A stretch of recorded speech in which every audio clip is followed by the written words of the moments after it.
પછી કીર્તનની સમાપ્તિ થઈ રહી ત્યારે શ્રીજી મહારાજ બોલ્યા છે, સર્વે પરમહંસ સાંભળો, હું તમને એક પ્રશ્ન પૂછું છું. ત્યારે મુનિ બોલ્યા છે, હે મહારાજ પૂછો. પછી શ્રીજી મહારાજ બોલ્યા છે, આ સત્સંગમાં હરિભક્તને ક્યારે મૃત્યુનો ભય ટળી જાય ને દેહ છતે જ પોતાનું કલ્યાણ મનાઈ જાય.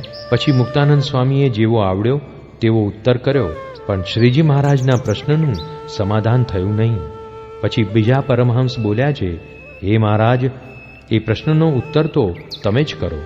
પછી શ્રીજી મહારાજ બોલ્યા છે, તમે જ્યાં સુધી કીર્તન બોલ્યા ત્યાં સુધી અમે એનો વિચાર કરીએ છીએ. તે અમારી નજરમાં તો એમ આવ્યું છે જે 4 પ્રકારના હરિભક્ત હોય તેને મૃત્યુનો ભય નાશ પામે છે અને કૃતાર્થપણું મનાય છે. તે 4 પ્રકારના હરિભક્તની વિકતિ, એક તો વિશ્વાસી, બીજો જ્ઞાની, ત્રીજો શૂરવીર, ચોથો પ્રીતિવાળો. એ 4 પ્રકારના જે ભક્ત તેને તો મૃત્યુનો ભય નથી રહેતો અને દેહ છતે કૃતાર્થપણું મનાય છે. હવે એ 4 પ્રકારના ભક્તના લક્ષણ કહીએ છીએ. તેમાં જે વિશ્વાસી હોય તે તો પ્રત્યક્ષ ભગવાન ને તેના સાધુ, તેના વચનને વિશે અતિશય વિશ્વાસને પામ્યો છે. માટે તે ભગવાનના નિશ્ચયના બળ વડે કરીને મૃત્યુનો ભય રાખે નહીં અને એમ જાણે છે, મને પ્રત્યક્ષ પુરુષોત્તમ ભગવાન મળ્યા છે, માટે હું કૃતાર્થ છું. અને જ્ઞાનીને તો આત્મજ્ઞાનનું બળ હોય તે એમ માને છે, હું તો બ્રહ્મ સ્વરૂપ એવો ભગવાનનો ભક્ત છું, માટે એને પણ મૃત્યુનો ભય હોય નહીં. અને શૂરવીર હોય તે થકી તો ઇન્દ્રિયો તથા અંતઃકરણ એ સર્વે થરથર કંપતા રહે અને બીજા કોઈથી પણ ડરે નહીં, માટે એને કોઈ રીતે પરમેશ્વરની આજ્ઞામાં ભંગ થાય નહીં. માટે પોતાને કૃતાર્થપણું માને અને મૃત્યુનો ત્રાસ તેના મનમાં લેશ માત્ર પણ હોય નહીં. અને ચોથો જે પ્રીતિવાળો તેને તો પતિવ્રતાનું અંગ છે.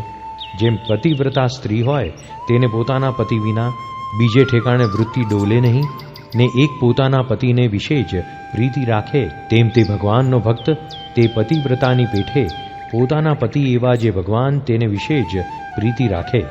માટે પોતાને કૃતાર્થપણું માને અને તેને મૃત્યુનો ભય પણ લેશ માત્ર હોય નહીં. અને એ 4 અંગ માયલું એક પ્રધાન હોય ને બીજા 3 ગૌણ હોય તો પણ જન્મ મૃત્યુના ભય થકી તરે છે. અને 4 માયલું એક પણ ન હોય તેને તો મૃત્યુનો ભય ટળે નહીં.